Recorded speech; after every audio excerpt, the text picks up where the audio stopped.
সুপ্রিয় শ্রোতা, গল্প পাঠের আসর চ্যানেলে শুনতে যাচ্ছেন সুনীল গঙ্গোপাধ্যায় রচিত একা এবং কয়েকজন উপন্যাসটির ৫৭তম পর্ব।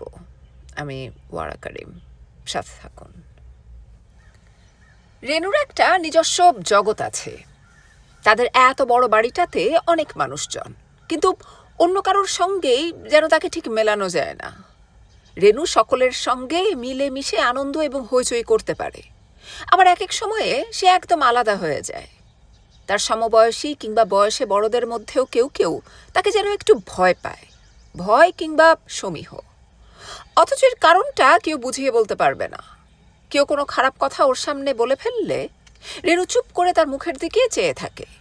সেই সময় ওর মুখে একটা দুঃখের রেখা ফোটে, কিন্তু কিছু বলে না। এসব বনেদি বাড়িতে অনেক লোক একসঙ্গে থাকলেও ভেতরে ভেতরে রেষারেষি থাকে অনেক রকম। এক ছাদের নিচে অনেকগুলো গোষ্ঠী তৈরি হয়ে যায়, বাইরে থেকে বোঝা না গেলেও। অমুক নাকি তমুক সম্পর্কে এসব কথা বলেছিল, এই ধরনের একটা কিছু সূত্র ধরেই এক ঘরের সঙ্গে আরেক ঘরের মনোমালিন্য হয়ে যায়। কথা ঠিক বন্ধ হয় না, মুখের হাসি শুধু শুকনো হয়ে যায়।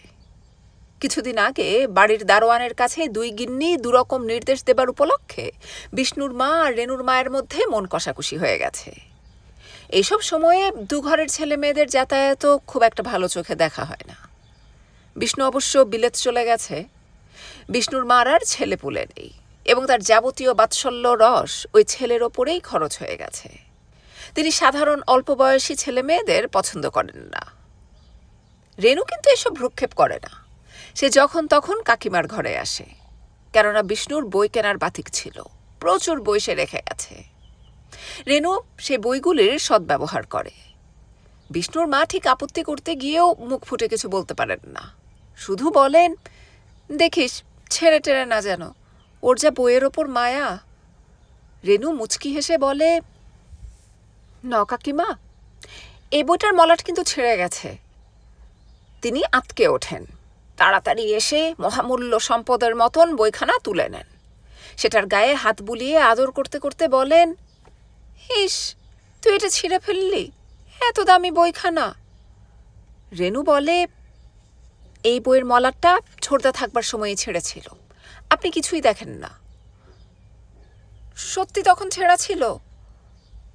হ্যাঁ, আর ছিঁড়লই বা, বই তো পড়তে গেলে একটু আধটু ছিঁড়বেই। বিষ্ণুর মায়ের মন তবু খুঁতখুত করে। পরবর্তী বিলেতের চিঠিতে তিনি অন্যান্য কথার পর বইখানার নাম উল্লেখ করে এটাও জানতে চান যে মলাটটা সত্যিই ছেঁড়া ছিল কিনা। বিষ্ণু তখন স্কটল্যান্ডে এক বান্ধবীর সঙ্গে বেড়াতে গিয়ে সেখানে এক নিঝুম সন্ধ্যায় বান্ধবীর কাছে মায়ের চিঠি পড়ে শোনায়। তখনই সে ঠিক করে রেনুকে একটা চিঠি লিখতে হবে। রেনুদের বাড়ির ছেলেরা এখনো কেউ চাকরি করে না, অবস্থা অনেক পড়ে এসেছে। তবু নানান বাড়ি ভাড়া আর বিভিন্ন কোম্পানির শেয়ার থেকে চলে যায়। বাড়িখানার অবস্থা অনেক জীর্ণ হয়েছে, সারাবার দায়িত্ব কারুর নেই। সিঁড়িতে একদা কার্পেট পাতা থাকত, তা ছিঁড়ে ঝুলি ঝুলি হয়ে গেছে কবে। লণ্ঠনগুলোতে ময়লা জমে আছে। একতলার বারান্দার দেয়ালগুলোতে ড্যাম্পের ছাপ। একটুক্ষণ তাকালেই নানা রকম অতিকায় জন্তুর অবয়ব কল্পনা করা যায়। পুরনো কলকাতার ক্ষয়িষ্ণু বংশগুলির মতন এ বাড়িতেও মাঝে মাঝে হঠাৎ এক একটা কেলেঙ্কারির ঝড় আসে। হঠাৎ জানা যায় কোন জ্যাঠামশাই হরিদ্বারে গিয়ে গোপনে আরেকটা বিয়ে করে এসেছিলেন। তার বংশধর একদিন এসে সম্পত্তির অংশ দাবি করে, শুরু হয় মামলা মোকদ্দমা। কিংবা কোনো ঘরের পুত্রবধূ যে তার বাপের বাড়ির বড়লোকি চাল নিয়ে সব সময় দেমাকে দেখাতো, তাদের নাকি বাড়ি বন্ধক পড়েছে। তখন অন্যান্য ঘরে এই নিয়ে বেশ সরসাড্ডা জমে ওঠে। আর মামলা মোকদ্দমা তো লেগেই আছে। রেনুর ছোট কাকা এখন সব মামলা টামলা পরিচালনা করেন, এর মধ্যে তার মাথায় টাক পড়ে গেছে। রেনুর বড় দাদা দিল্লিতেই ব্যবসা করছেন, কলকাতায় আসেন খুব কম। তিনি বিয়ে করেছেন একটি পাঞ্জাবি মেয়েকে। সেই বউ প্রথমবার কলকাতায় এসে শাশুড়ির সামনে সিগারেট খেয়েছিল। ওদের ছেলেমেয়েরা বাংলাতে কথা বলতেই শেখেনি। সুপ্রকাশ বছর দুয়েক আগে মেনিনজাইটিস রোগে হঠাৎ মারা যায়। তার স্বাস্থ্য ছিল চমৎকার, প্রাণশক্তি ছিল অন্য অনেকের চেয়ে বেশি। তবু কেন সে পৃথিবীতে বেশি দিন বেঁচে থাকার অধিকার পেল না কে জানে। তার বিয়ের কথাবার্তা সব ঠিক হয়ে গিয়েছিল। বিয়ের তারিখের ঠিক 1 মাস আগে সে অসুখে পড়ে। তার ভাবী বধূ তার মৃতদেহের সামনে অশ্রুবর্ষণ করে গেছে। মেয়েটির এখন বিয়ে হয়ে গেছে অন্য জায়গায়, তবু রেনুর সঙ্গে তার বন্ধুত্ব আছে।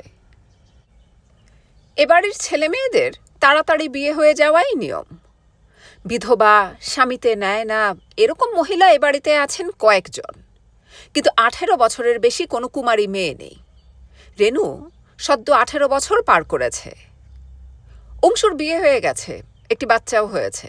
লেখাপড়া ছেড়ে দিয়েছে অংশু। এখন সে মায়ের সঙ্গে ঝগড়া করে আলাদা হবার তালে আছে। এবারের 2টি ছেলে মেয়ে শুধু ব্যতিক্রম, বিষ্ণু আর রেনু। বিষ্ণু কবে ফিরবে ঠিক নেই।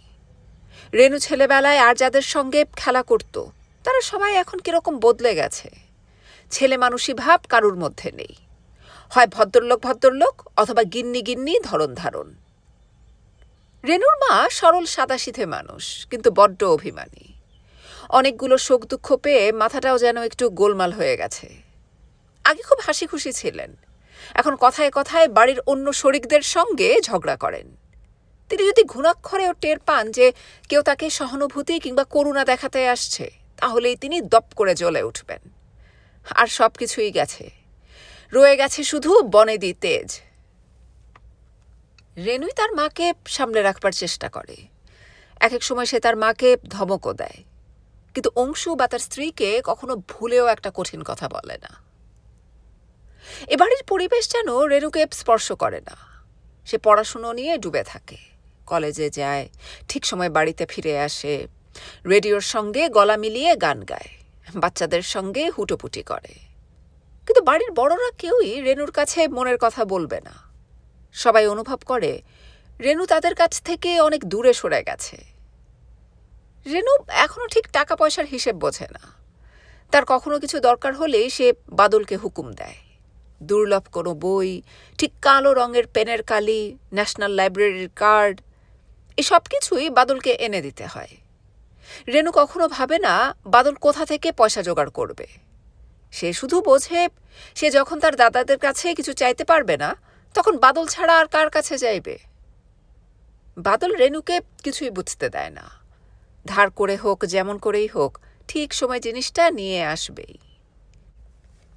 বাদল MA ক্লাসে ভর্তি হয়নি।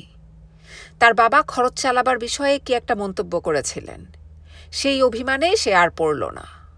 সত্যিই তো, তার বাবার কোনো রোজগার নেই, পড়াশুনো চালাবার খরচ আসবে কোথা থেকে? বাদল এখন সকালে বিকেলে 2টো টিউশনি করে, আর চাকরির জন্য দরখাস্ত পাঠাচ্ছে। তার বন্ধুরা হই হই করে ইউনিভার্সিটিতে যায়, কফি হাউসে আড্ডা মারে। বাদল সেসব জায়গা থেকে দূরে থাকে, আড্ডা দিতেও যেতে চায় না। বন্ধুরা কখনো এসে জেরা করলে সে চাল মেরে বলে, ক্লাসে গিয়ে পড়াশুনো করা মানে সময় নষ্ট করা, কোনো মাস্টার আমাকে আর কিছু শেখাতে পারবে না।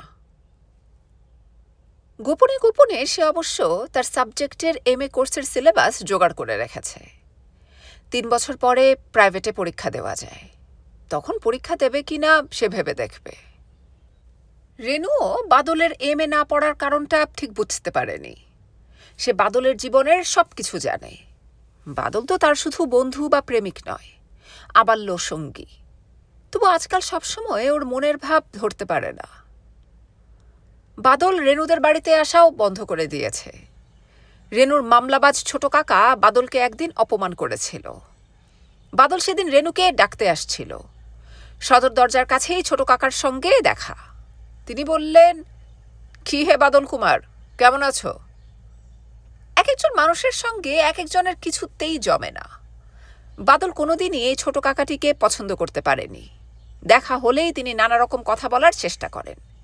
মুখ মিষ্টি লোক, তবে এর স্বভাবে কিরকম যেন একটা ভালগার ব্যাপার আছে। বাদল সংক্ষেপে বলল, ভালো। তারপর সে ভেতরে ঢুকতে যাচ্ছিল। ছোট কাকা আবার বললেন, বিষ্ণু তো নেই, কার সঙ্গে দেখা করতে যাচ্ছ? অংশুও তো বেরিয়ে গেল দেখলাম। রেনুর সঙ্গে একটা দরকার আছে। এ কথাটা উচ্চারণের মধ্যে এমন একটা কিছু ছিল যে বাদলের সর্বাঙ্গ জ্বলে গেল। সে থমকে দাঁড়ালো। ছোট কাকা দারোয়ানের সঙ্গে কি একটা কথায় ব্যস্ত হয়ে পড়লেন। বাদল কি তার সামনে গিয়ে বলবে, আপনি ওই রকমভাবে বললেন কেন? কিন্তু এরকম প্রশ্ন করা যায় না, অন্তত বাদল তা পারবে না। ওপরে না উঠে সে ফিরে যেতে লাগলো। ছোট কাকা তাই দেখে বললেন, ওকে, চলে যাচ্ছ কেন? রেনুকে ডেকে দেব? তুমি উপরে উঠে যাও না।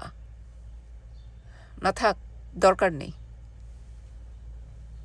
তারপরে বাদল রেনুকে জানিয়ে দিয়েছে বিষ্ণু না ফেরা পর্যন্ত সে আর ওই বাড়িতে কখনো যাবে না। রেনু অনেক পেড়াপেড়ি করেছে, বাদল শোনেনি। ওই বাড়িতে তো যাই না, ওই রাস্তা দিয়েও পারতপক্ষে হাঁটে না। ওইদিকে কাছাকাছি একটা জায়গায় তাকে সন্ধেবেলা টিউশনি করতে যেতে হয়। সে তখন অন্যদিকে মুখ ফিরিয়ে থাকে। আজকাল ধুতি পরে বাদল। শীত এসে গেছে বলে গায়ে একটা র্যাপার জড়িয়ে নেয়। সিগারেট ধরিয়ে সে মন্থরভাবে রাস্তা দিয়ে হাঁটে। মনে হয় যেন জগৎ সংসার সম্পর্কে তার কোনো আগ্রহ নেই।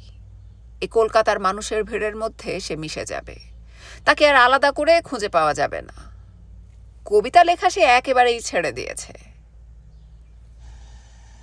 রেনুর সঙ্গে বাদলের প্রায়ই বাইরে দেখা হয়, কিংবা রেনুই বাদলদের বাড়িতে যায়।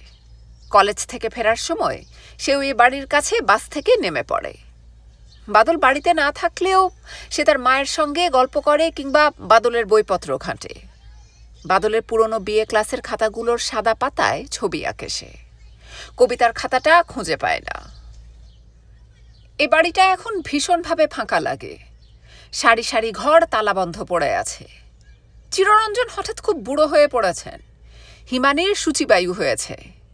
এ বয়সেও তিনি কপাল চাপড়ে বলেন, বাবা কার সঙ্গে যে আমার বিয়ে দিল, জীবনটাই নষ্ট হয়ে গেল।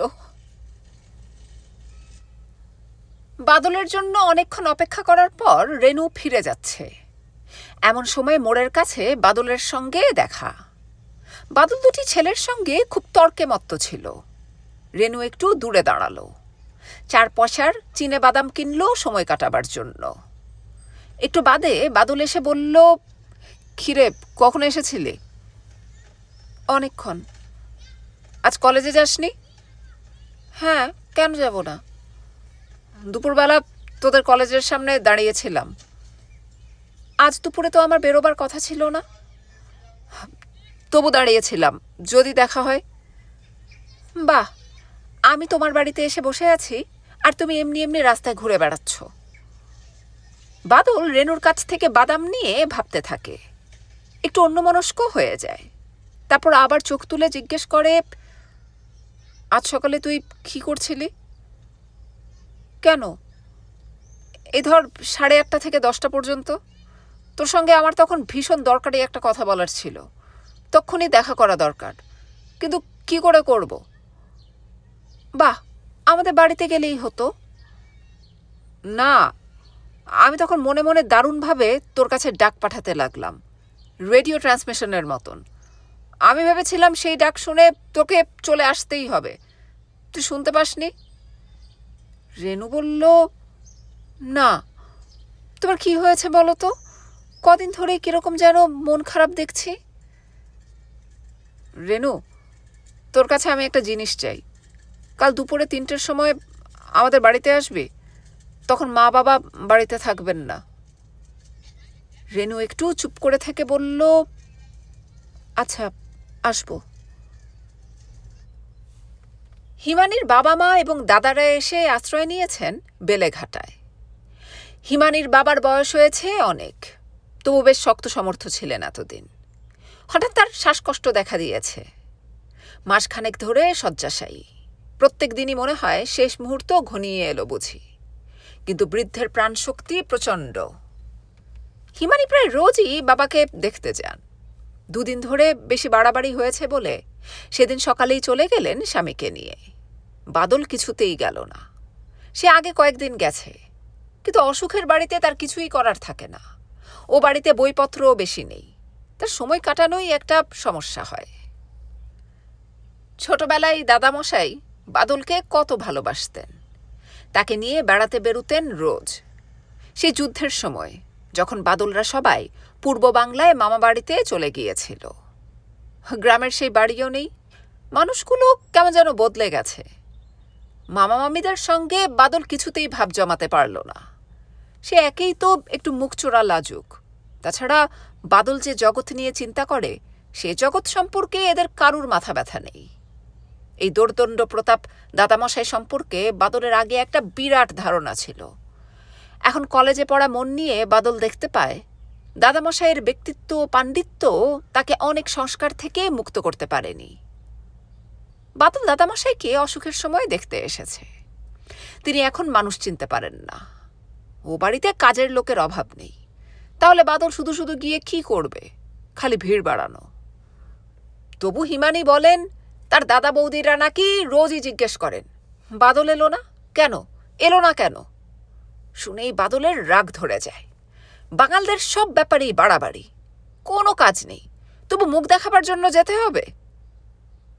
সেদিন সকালে হিমানি অনেক করে বললেন বাদল যাবে না, একেবারে প্রতিজ্ঞা করে ফেলেছে। হিমানি জিজ্ঞেস করলেন, তাহলে তুই খাবি কোথায়? হোটেল মোটেলে খেতে চাস বুঝি? আমি রান্না করে খাবো। রান্না করে খাবি? হ্যাঁ, কোনোদিন তো রান্নাঘরের ধারেই যেতে দেখলুম না। সে তোমাদের ভাবতে হবে না, আমি ঠিক ব্যবস্থা করে নেব। তোমরা এখন যাও তো, 10টার সময় বেরোবে বলেছিলে, এখন 11টা বাজে। হিমানি বললেন, বাড়িতে বুঝি বন্ধু বান্ধবদের ডেকে আজ আড্ডা বসানো হবে? নিজের দাদুর এরকম অসুখ। না না না, আড্ডা হবে না, আমার নিজস্ব কাজ আছে। একমাত্র ছেলে, সেজন্যই হিমানি কিছুতেই ইচ্ছে থাকলেও প্রাণ খুলে বকতে পারেন না বাদলকে। চিররঞ্জন তার একমাত্র স্বামী হলেও তাকে বকুনি দেবার ব্যাপারে কোনো কার্পণ্য নেই। স্বামীকে বকেই তিনি আশ মিটিয়ে নেন। মা বাবা চলে যাবার পর বাদল সত্যি রান্নার জোগাড় যন্ত্র করার জন্য ব্যস্ত হয়ে উঠল। কোনোদিন সে রান্না করেনি, কিন্তু তাতে কি, ভাত আর আলু সেদ্ধ সবাই রাঁধতে পারে। ইস, রেনুকে দুপুরের বদলে এই সময় যদি আসতে বলতো, তাহলে দুজনে মিলে দারুণ রান্না করা যেত। শুধু দুজনের পিকনিক। এখন এক ছুটে গিয়ে রেনুকে ডেকে আনলে কেমন হয়? কিন্তু বাদল যে রেনুদের বাড়িতে আর কখনো যাবে না ঠিক করেছে। রেনুদের বাড়িতে টেলিফোনটাও যে থাকে ছোট কাকার ঘরে। বাদল কিছুতেই ছোট কাকাকে বলতে পারবে না রেনুকে ডেকে দিন। তিনি যদি আবার সেরকম বলেন। থাক, রেনু তো দুপুরে আসবেই, এখন আর তাকে ডাকার চেষ্টা করার দরকার নেই। বাদল রান্নাঘরে গিয়ে স্টোভ জ্বালল। এ বাড়িতে ঠাকুর চাকর সব ছাড়িয়ে দেওয়া হয়েছে। একজন ঠিকে ঝি শুধু সকালে বিকেলে এসে বাসন মেজে দিয়ে যায়। ঠাকুর চাকর রাখার সঙ্গতি এদের আর নেই। বাড়ির নিচতলাটা ভাড়া দিলে কিছু আয় হয়। ইদানিং হঠাৎ কলকাতায় ভাড়া বাড়ির খুব চাহিদা হয়েছে, ভাড়া বেড়েছেও দ্বিগুণ। প্রায় এ বাড়ির একতলাটা ভাড়া হবে কিনা এই খবর নেবার জন্য লোকজন আসে।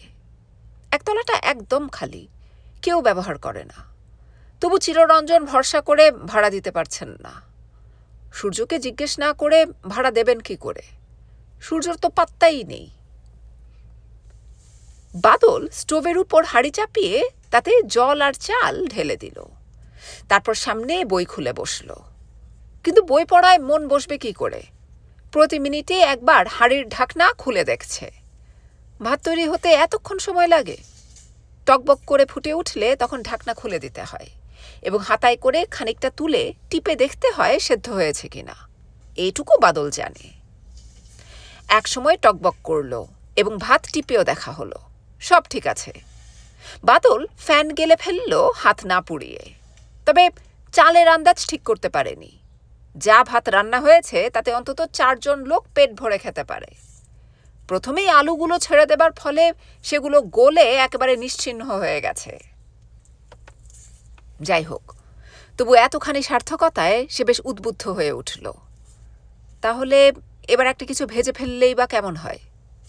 বাদল চাকা চাকা করে একটা বেগুন কেটে ফেলল, তাতে হলুদ গুঁড়ো মাখল, কিন্তু নুন মাখতে ভুলে গেল। সসপ্যানে তেল ঢেলে চাপালো, কিন্তু তেলটা যে গরম হবার পর বুদবুদ শূন্য হলে তারপর বেগুন ছাড়তে হয়, এতটা সে জানবে কি করে? সুতরাং কাঁচা তেলে জলে ভেজা বেগুন ছাড়তেই চটপট করে ঝাঁঝিয়ে উঠল। তার মুখ চোখে ছিটে ফোঁটা লাগতে পারত, কিন্তু লাগেনি। পোড়া পোড়া বেগুন ভাজা আর ঈষৎ গলে যাওয়া ভাতে মাখন মেখে বাদল দিব্যি তৃপ্তি করে খেল। অনেকদিন সে এত ভালো করে খায়নি, নিজের হাতের রান্না তো। খেয়ে দিয়ে সে সবেমাত্র সিগারেট ধরিয়ে বারান্দার রোদে বসেছে। এমন সময় মনে হলো যেন নিচের দরজায় একটা শব্দ। নিশ্চয়ই রেনু এসেছে। বাদল ঊর্ধ্বশ্বাসে ছুটল। নিচে গিয়ে দেখল কেউ নয়। ঘড়িতে দেখল মাত্র 1:15 বাজে। রেনু এর মধ্যে আসবে কি করে? তার তো আসার কথা সেই 3:30-এর সময়। এই অতক্ষণ সময় কাটানো বাদলের পক্ষে একটা বিরাট সমস্যা হয়ে উঠল। প্রতিটি মিনিটকে মনে হয় 1 ঘন্টা। যতবার ঘড়ির দিকে তাকায় মনে হয় কাঁটা থেমে আছে। আরও 2 বার তাকে নিচে নেমে যেতে হলো শুধু শুধু। সময় কাটাবার জন্য সে রেডিওটা খুলেছিল, আবার তাড়াতাড়ি বন্ধ করে দিল সেটা, এই ভেবে যে রেডিওর জন্য নিচের দরজার কড়া নাড়ার আওয়াজ যদি সে শুনতে না পায়। অনেক বাড়িতে আজকাল কলিং বেল বসানো হয়েছে। এ বাড়িতে কে সব কথা ভাবে? আজ আবার হঠাৎ এই সময় কোনো উটকো বন্ধুবান্ধব না এসে পড়ে। জিতেনটা আসতে পারে, মাঝে মাঝে এসে লম্বা লম্বা কবিতা শোনায়। বাদল কতবার বলেছে তার আজকাল কবিতা টবিতা ভালো লাগে না, তবু সে শোনাবেই। হঠাৎ এসে পড়লে তাকে তো আর তাড়িয়ে দেওয়া যায় না, তাহলে আজকের দিনটাই নষ্ট হবে। হে ভগবান, আজ যেন জিতেন না আসে। কথাটা ভেবেই বাদল আপন মনে হেসে ফেলল। সে ভগবানে বিশ্বাস করে না, বন্ধুদের কাছে এ নিয়ে অনেক বড়াই করেছে, কিন্তু বিপদের চিন্তায় কিরকম ভগবানের নাম মনে এসে গেল। আর যদি জিতেন না আসে এবং রেনু ঠিক সময় আসে, তাহলে বাদল মাসে 1 দিন ভগবানকে মানতে রাজি আছে। বাড়িটা অদ্ভুত রকম নিস্তব্ধ। বাড়িতে আর কেউ নেই। এ কথাটা মনে এলেই এরকম নিস্তব্ধতার অনুভূতি হয়। অনেক সময় তো বাবা দুপুরে দুপুরে বেরিয়ে যান, মা ঘুমিয়ে থাকেন। বাদল একা একা নিজের ঘরে বই পড়ে। তখন তো এরকম ঠান্ডা নিস্তব্ধতার বোধ আসে না। একদম ফাঁকা বাড়িতে বেশিক্ষণ একা থাকলে কিরকম যেন গা শিরশির করে। বড়বাবু একসময় দিনের পর দিন এ বাড়িতে একা থাকতেন। অনেকদিন পর বড়বাবুর কথা মনে পড়ল। বড়বাবুর একটা জীবনী লেখার কথা একবার সে ভেবেছিল। এখন সেসব চিন্তা ঘুচে গেছে। ঘড়িতে মাত্র 2:45 বাজে। আরও অনেকক্ষণ। রেনু কি একটু বুদ্ধি করে আগে আগে আসতে পারে না? বাদল দারুণ উত্তেজিত বোধ করতে লাগলো। এখন তার গা ছুলে মনে হবে তার জ্বর হয়েছে। সত্যি সত্যি তার চোখ ও কানের পাশটায় যেন আগুনের হলকা লাগছে। সে এক জায়গায় স্থির হয়ে বসে থাকতে পারছে না। তখন তার মনে হলো বারবার দোতলা থেকে একতলায় নেমে যাবার বদলে বৈঠকখানায় বসে থাকলেই তো হয়। বৈঠকখানায় বসে সে ঘন ঘন সিগারেট খেতে লাগলো। ঘড়ি আর দেখবেই না। তার ছেলেবেলার আপন মনে কথা বলার স্বভাব এখনো রয়ে গেছে। দিবা স্বপ্ন দেখাও তার রোগ। সে কল্পনায় দেখতে লাগলো রেনু আসার পর সে কিরকমভাবে কথা বলছে। দরজা খুলে দিতেই দেখা গেল রেনু, হাতে 2খানা মোটা মোটা বই। বাদল জিজ্ঞেস করল, এত দেরি করলে যে? কোথায় দেরি, ঠিক তো 3:30। ভুল করেও কি একদিন আগে আসতে নেই? তুমি কোনোদিন ঠিক সময় আসো? তুমি তো সব সময় দেরি করো। না, এ তো ঝগড়ার মতন হয়ে যাচ্ছে শুরু থেকেই। আজ রেনু এলে সে ঝগড়া করবে নাকি? এরকমভাবে নয়।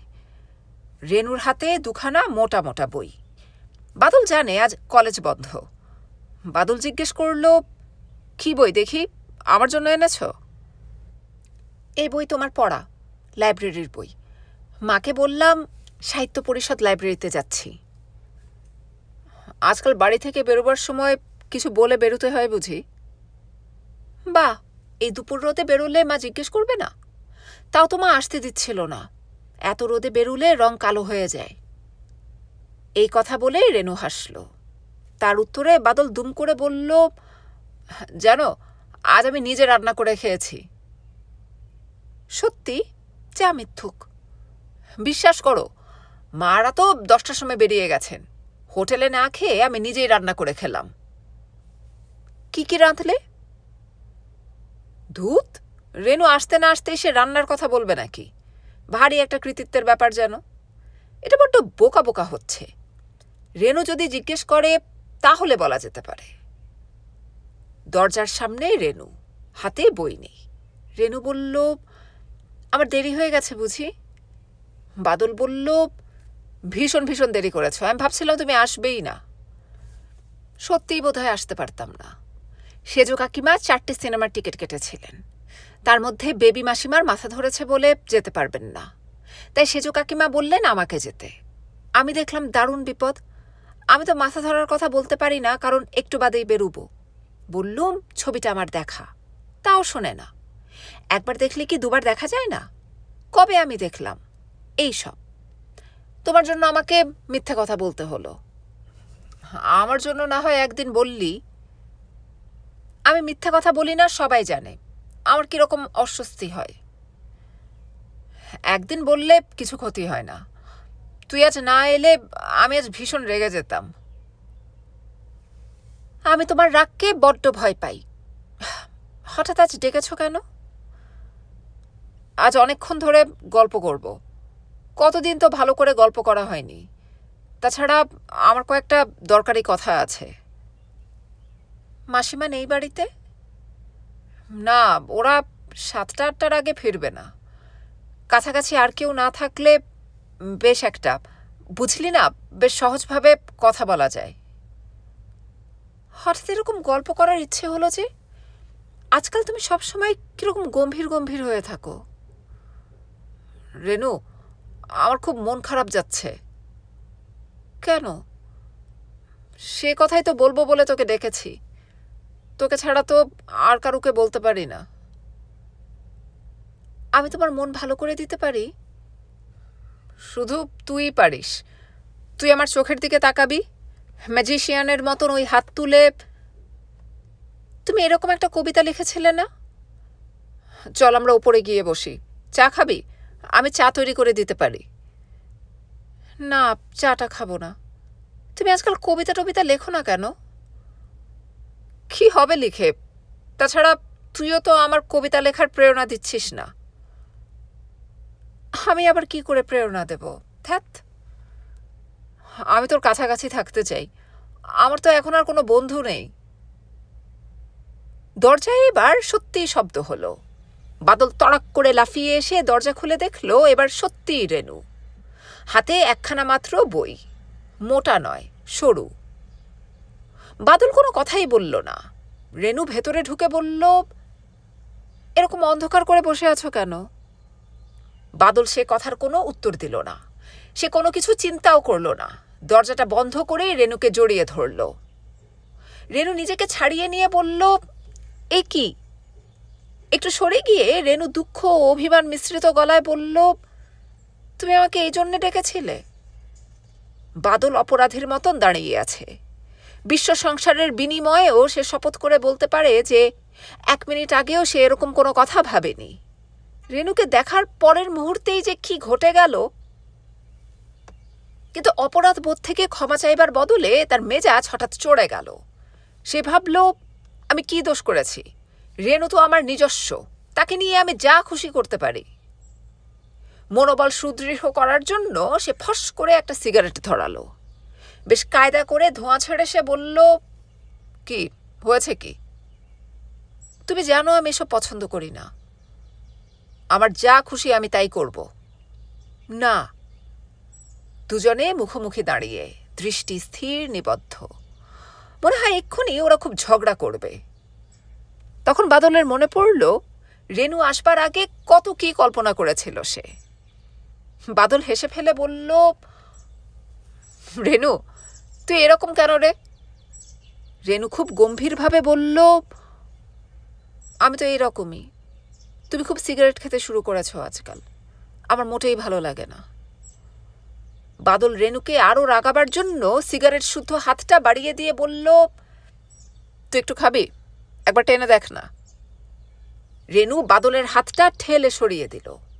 তারপর একটা চেয়ারে বসলো, অন্যদিকে মুখ ফিরিয়ে। হাতের বইটা খুলে বসলো, যেন সে বাদলের সঙ্গে আর কোনো কথা বলতে চায় না। বাদল ভেতরে ভেতরে অত্যন্ত উত্তেজিত বোধ করছে। তার শরীরের মধ্যে এমন একটা চাঞ্চল্য এসেছে যাতে সে নিজেও একটু বিস্মিত হয়। রেনু তার কত দিনের চেনা, তবু আজ তাকে দেখে এমনভাবে কেন বদলে যাচ্ছে বাদল? ইদানিং রেনুকে দেখলেই তার হৃৎস্পন্দন দ্রুত হয়ে যায়। কেন? এ কি রেনুকে হারাবার ভয়ে? ওই তো বসে আছে রেনু, এক শাশ্বত দৃশ্যের মতন বসে থাকা। সে কোথায় হারাবে?